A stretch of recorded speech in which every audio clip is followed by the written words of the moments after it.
राधानगरी तालुक्यातील सरवडे गावातील मुख्य बाजारपेठेत चोरट्यांनी शनिवारी मध्यरात्री धाडसी चोरी केली। रेपे गल्लीत राहणाऱ्या सुमन शिवाजी महद शेट्टी यांच्या घरासह खडे गल्लीतील महालक्ष्मी नागरी पतसंस्थेत चोरट्यांनी डल्ला मारला। त्यामध्ये महद शेट्टी यांच्या घरातून 8 तोळे सोन्याचे दागिने आणि रोख 70,000 रुपयांची रोकड लंपास केली, तर महालक्ष्मी पतसंस्थेतील 72,000 रुपये चोरून नेले।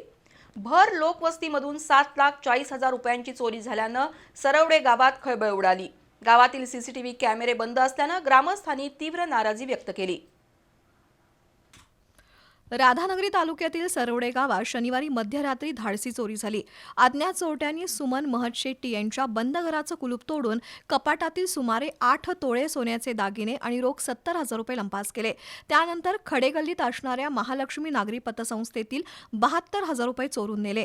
एकूण 7,40,000 रुपयांची चोरी झाल्यानं सरवडे गावात आज हा एक चर्चेचा विषय होता। शिवाजी महद शेट्टी यांनी चिरमुरे फुटाणे विकून मोठ्या कष्टातून व्यवसाय उभारला होता, पण चोरट्यांनी आयुष्यभराची सर्व पुंजी लंपास केली हे सांगताना त्यांच्या डोळ्यात पाणी आलं। आमच्या जुन्या घरामध्ये चोरी झाली। एकूण 8 तोळे सोनं गेले, चांदी गेली, 82,000 रुपये रोख रक्कम गेली। आम्ही उघड्यावर झालो।